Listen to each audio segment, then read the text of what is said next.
Welcome to the League Championship Series week edition of Southside Sox. I'm Southside Sox duty geezer of sharing Sox, not Southside Sox. I'm Southside Sox duty geezer Leigh Allan. With me, my son and West Coast correspondent Will. And while I wear an old Warren Ozzie Guillen signed White Sox hat, he is wearing an Alabama. Where in Alabama? Rocket City. I don't know what Rocket City actually is. Haven't bothered to Google it, but somewhere in Alabama. Probably Huntsville and Alabama. Trash Pandas, because his Thursday night softball team is Trash Pandas. The Burbank Trash Pandas. So I'm not wearing a Rocket City Trash Pandas hat. I'm wearing a Burbank Trash Pandas hat. Oh, of course. Yeah, we're 4-2. People who listen to this podcast over the last year know that my Thursday softball team was uninspired in our first season together with our 1-10 record. But now 4-2, crushing it. It's looking good. Big shout out to my Burbank Trash Pandas, none of whom listen to this podcast. All right. That's fair enough, but probably none of whom are White Sox fans. Correct. It's pretty Dodger heavy there, so it's been bleak lately. Morale has been low. We even have a front office guy on our team, and he's not been happy. What does he say about what it's like around the old office? Not good. It's not good. And that was the first thing I said. I was like, so what's it like at a baseball team when you actually work for the team and you have to go to work on Monday after being eliminated on Saturday? And when you were the favorites of the whole universe. Yeah, I mean, he legitimately said it's like going to work when you're the biggest disappointment in baseball history, maybe. I was like, yeah, that's tough. And it's kind of nice of the Dodgers to do that from a White Sox point of view, because every write-up on the season said the White Sox are the most disappointing team. And now you got it. Well, they were the most disappointing in the regular season, but in the playoffs. Yeah. It's I went to game 2. Was gonna go to game 5 if it got there, and it did not get there. But yeah, Dodgers just fell asleep at the plate. It was really bizarre to watch. Credit to the Padres, although the Padres didn't do anything particularly impressive in those games. Josh Hader is somehow back. I think he's been back for a few months, I think.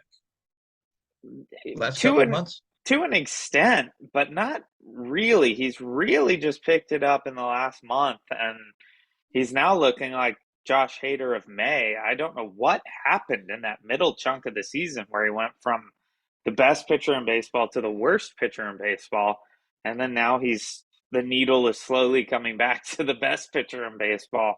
I have no explanation for that. I don't think I've heard an explanation for that.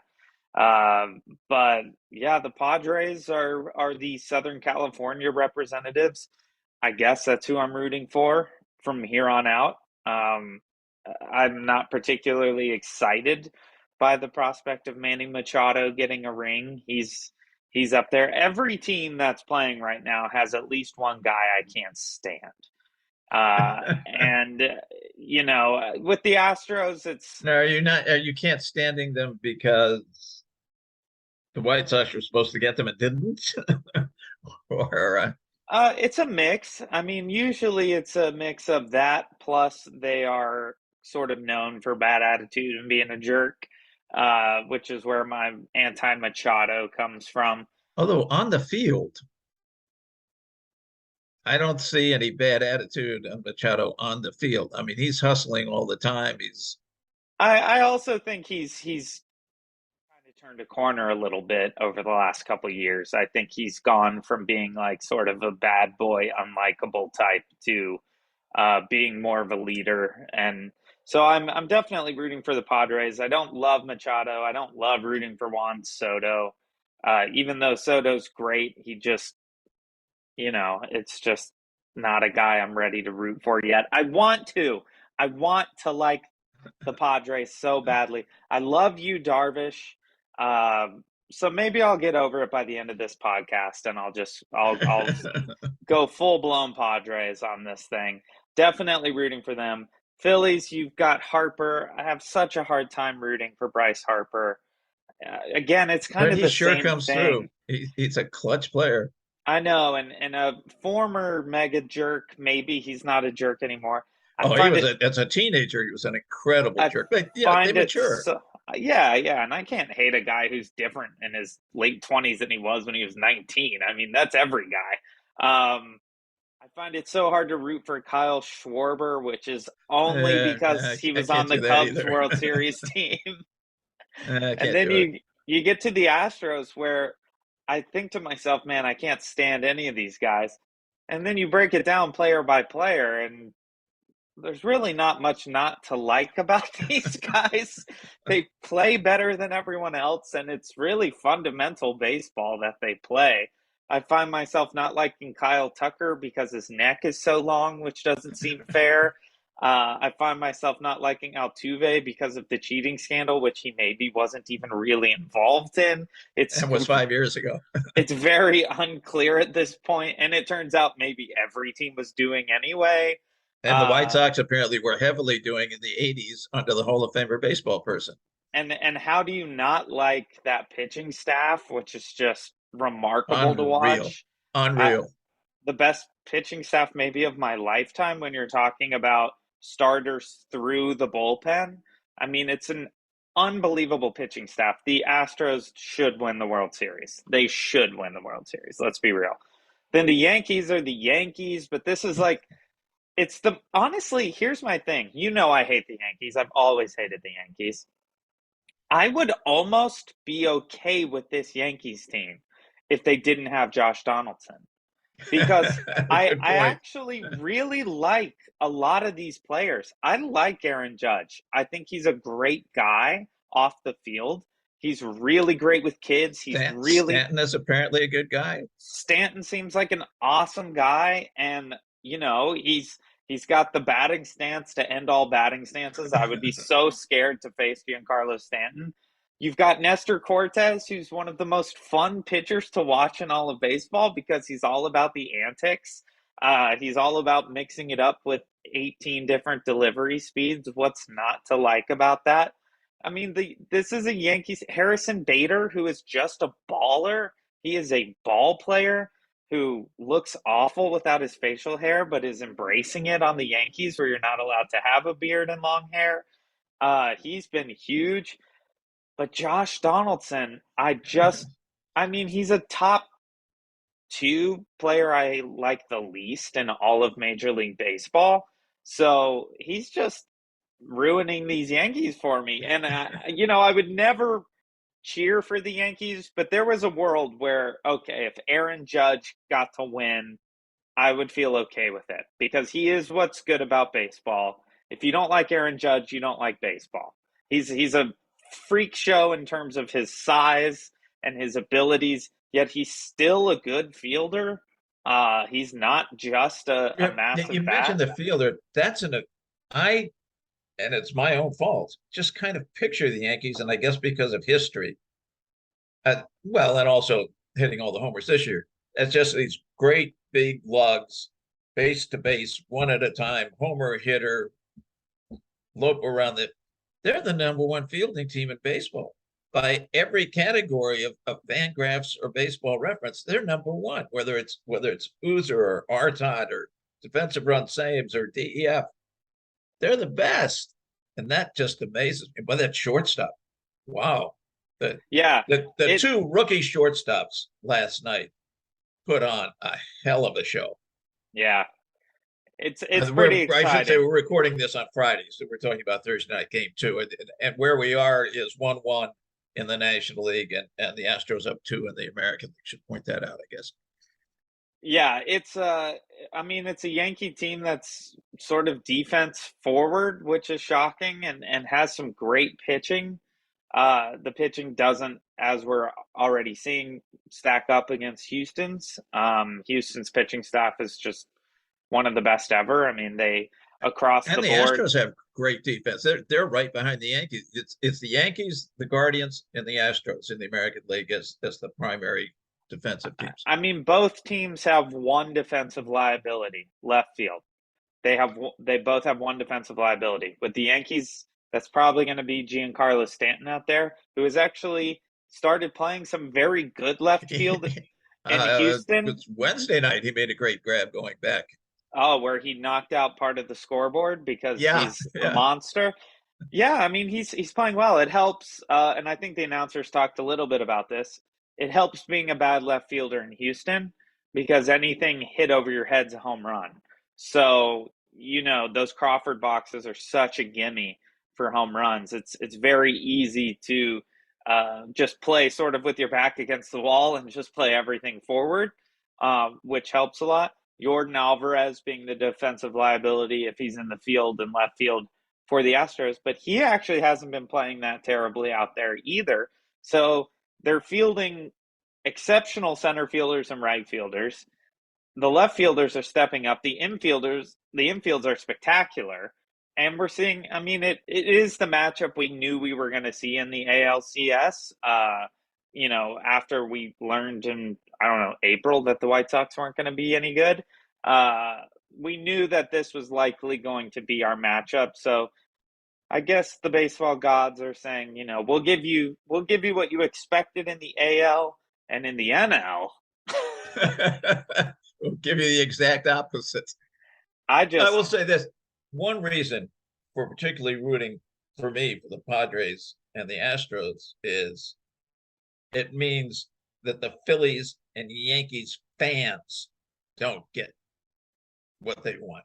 Because I absolutely can't stand Yankees fans. And I don't know many Phillies fans or any Phillies fans, but their reputation is just damn horrible. yeah. I Now, on the I flip side of that, I would love to see a World Series in November in New York and Philadelphia where 4 games get snowed out. well, I think that's if you're going to go the Schadenfreude route, I think that's a fair way to do it. I'm definitely all in on the Padres to win. I don't see how they could, but we'll see. But I agree. Despite how I work on network TV from time to time, nothing makes me foam at the mouth more than the idea of a series that's completely unappealing to the networks.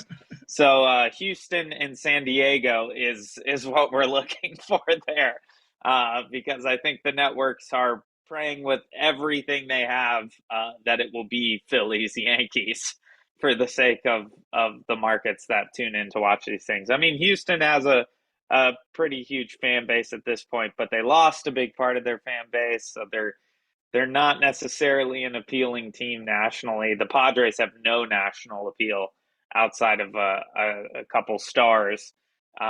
Phillies Yankees is definitely, I forget who has the World Series this year, but those network Whoever has a better execs, record, it's the by record. well, I just mean which network has Oh, yeah, the World I don't know. Series. The AL is hosting the World Series no matter what, and Oh, yeah, obviously. that Yeah. that would have been true even if Cleveland had beaten the Yankees. The AL was going to be the home team, just because of our weird little wild card NLCS we've got going over there. We have what today's, as you said, is Friday, so we should have game 3 of that series today. Game 3 of the National League. And then the American League is kind of weird. They're off today, Friday.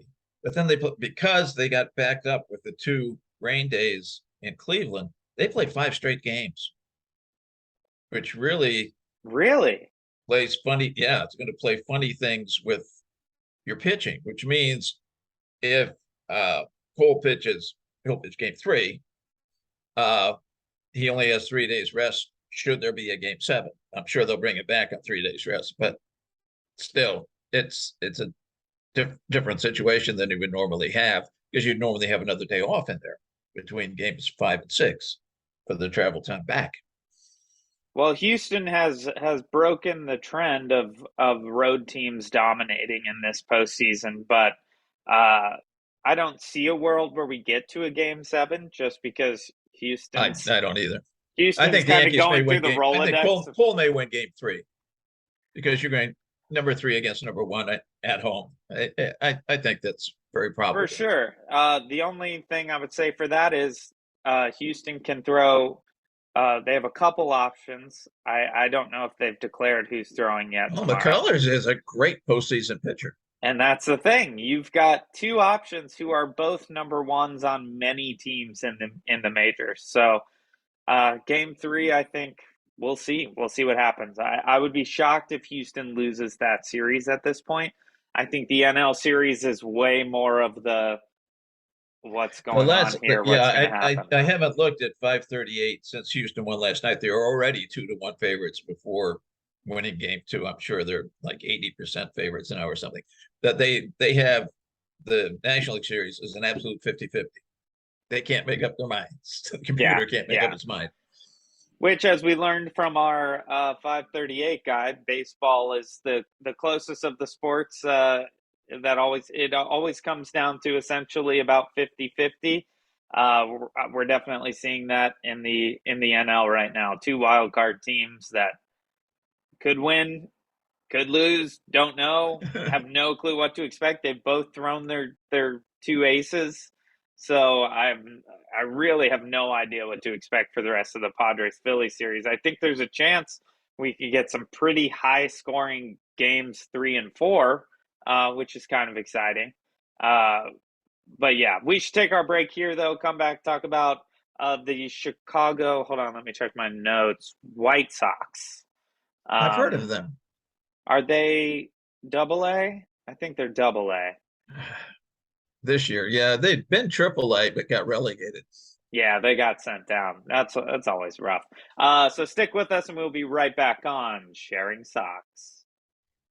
Welcome back to Sharing Sox. In the first half, we talked postseason baseball. Now let's just move on to a little bit of White Sox talk. Not a lot going on right now because teams can't really make any moves till the World Series wraps up. But there are some things. There's the manager question. Talk about. Manager question, big question mark. What do you got? Apparently, the Marlins are getting a little step ahead. They've taken Espada and Potron and have got to second interviews with both of them. The White Sox have at least talked to Espada. And it's interesting because usually you think you can't talk to somebody until the full season's over. And of course, he's with the Astros. He's interviewing with everybody. They're apparently doing everything they're doing without a bench coach because he's around interviewing all over the place.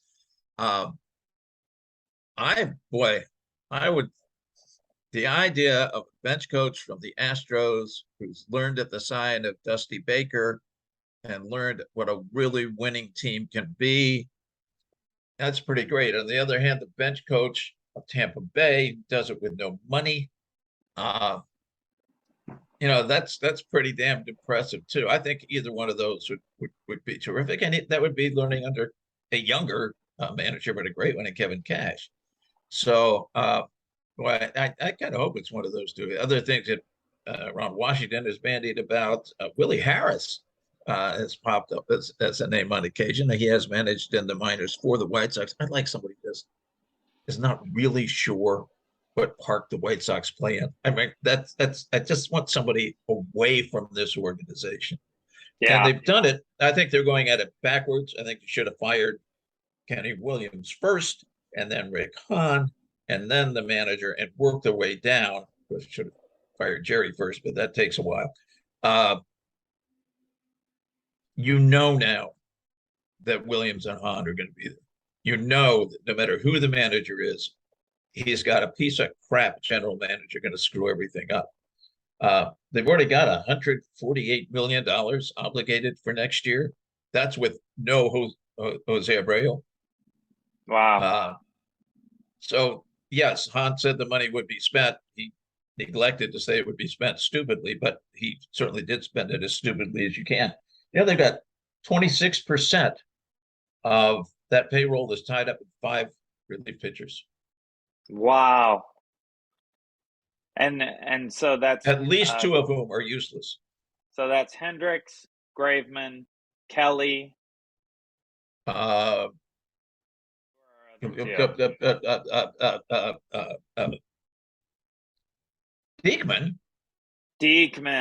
That's who I'm trying to think of. My God. Just really, really bad news.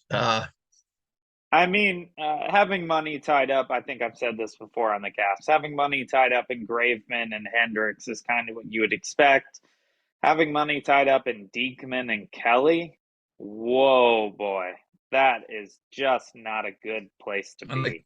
yeah, both amazingly stupid in Kelly's case because you knew he was hurt and you signed him for 2 years and 18 or $16 million anyway. Yeah, not only knew he Amazing. was hurt, but knew he was on the decline even when he was healthy. It Yeah. just it made no sense whatsoever. I truly thought to myself, if they're signing Joe Kelly, they're going to sign him to a cheap deal just so he'll throw at Carlos Correa when they play the Twins, and he didn't even do that. So he's not even hitting, the guy we need him to. Not that I condone hitting players with pitches, but I couldn't figure out any reason to have Joe Kelly other than fights.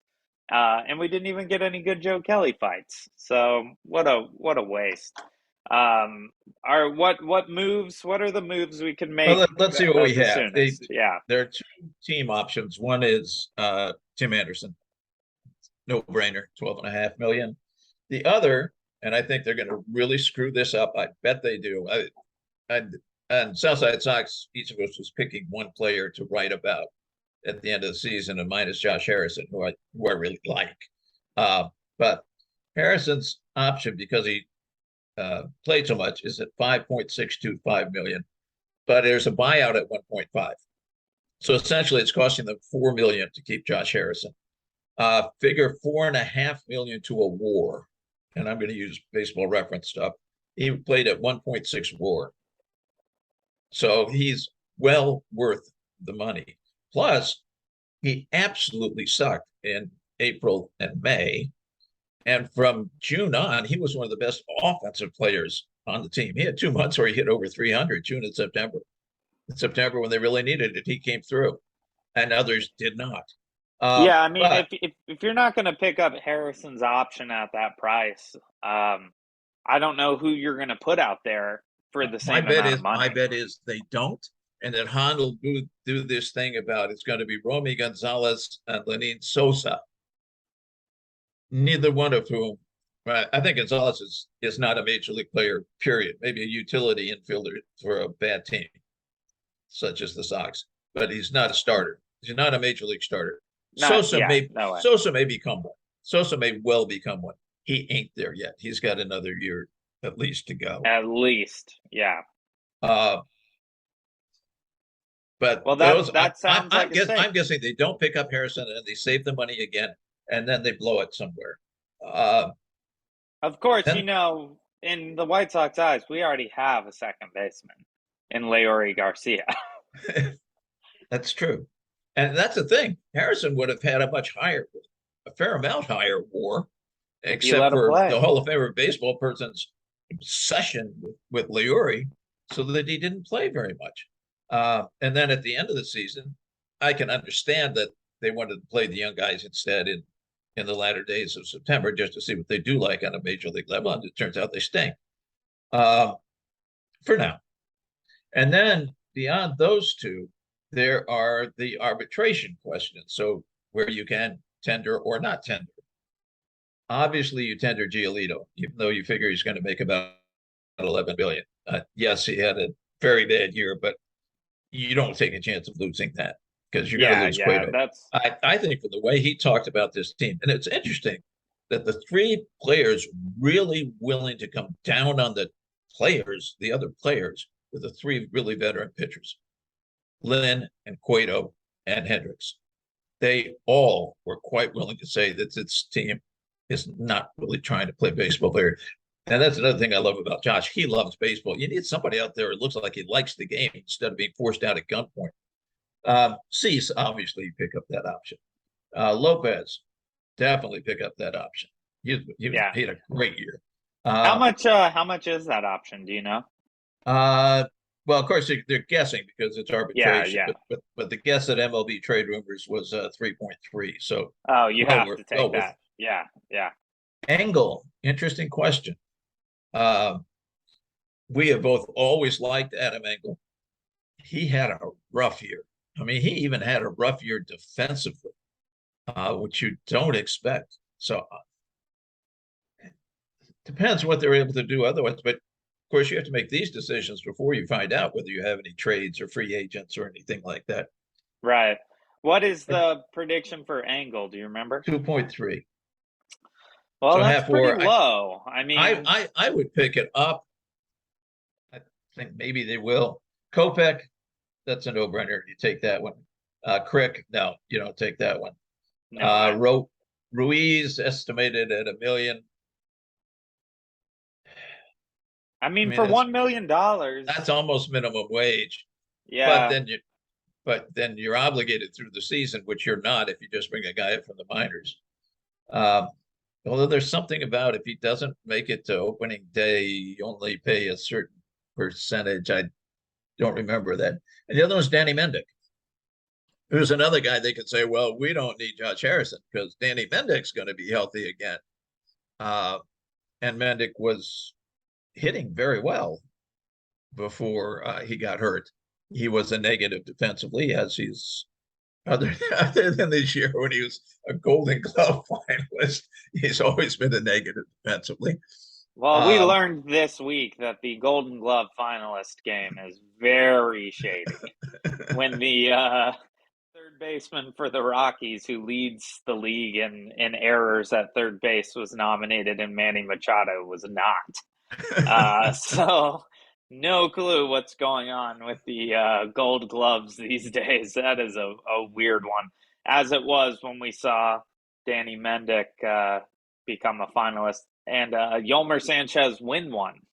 So Yolmer won. Well, Yolmer, if he was left at second base, was a very solid defender. Yeah, absolutely. Just a surprising name for the historical Gold Glove record. You know, I love it. I think he should have 30 Gold Gloves. I love Yolmer. He should also have 20 batting titles, but he didn't hit the ball.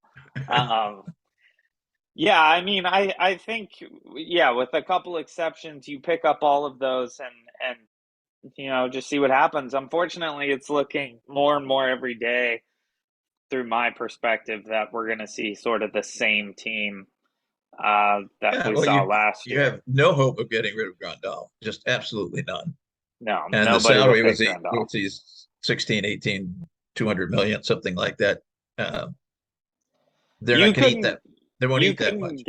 You couldn't get rid of Grandal if you offered to eat 16 of the 18 mil. Moncada, I mean, still had great hopes for Moncada. He's so up and down. And his trade worth is negligible. And again, the people who have trade value, you've got no replacement for him. Luis Robert, huge trade value. You've got no replacement. Yeah.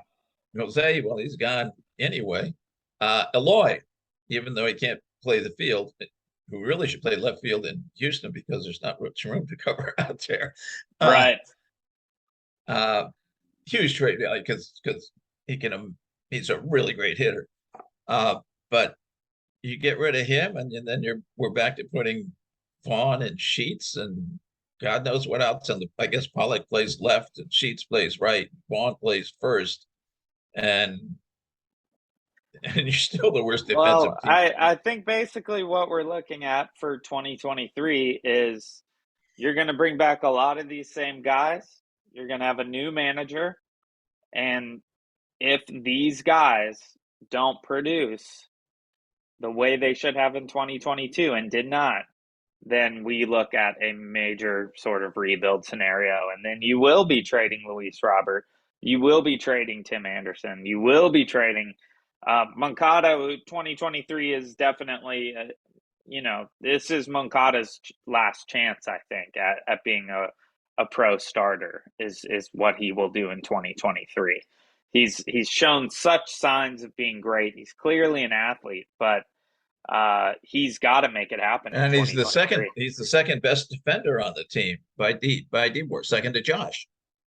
And if he played hard every day, mysteriously forgot how to play center field. That is also just mind blowing. He was the real Golden Glover. If a manager does not come in and get this team focused on fundamentals and playing hard and hustling, I mean, hopefully the White Sox have been watching these playoffs to see what the defensive teams look like, because it's really, really, I would be embarrassed if I were on the White Sox and I was watching the hustle of Cleveland, the defense of New York and Houston. I mean, I'd be truly embarrassed to be a major league player. Now, if your ego is so big that you don't even register these things, which I think is what's happening here, you won't be embarrassed. But it certainly has been eye-opening to see what teams are doing well in the postseason and how hard they play versus what the White Sox did in 2022, which was about as lackluster in terms of effort as you can expect from a Major League Baseball team with that kind of raw talent.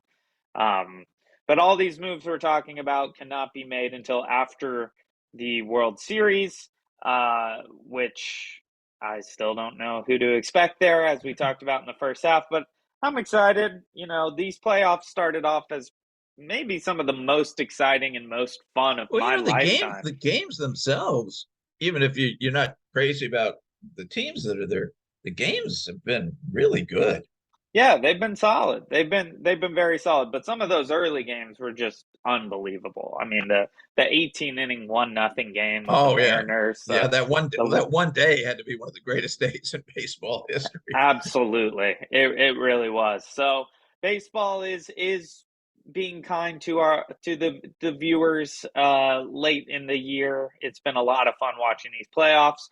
We will touch base this time next week, in which we may know who's going to the World Series. We may, we We may. may not quite know, but we'll probably have at least one team figured out by then. But that's all the time we have for today. Do you have any final thoughts before we sign off here? No, just looking forward to a little more playoff action, and of course, we're all very curious as to whether the White Sox will hire a competent manager. We're all so curious, yet none of us are hopeful because we know who's in that front office. Thanks so much for listening. We will see you next week for the maybe World Series edition of Sharing Socks.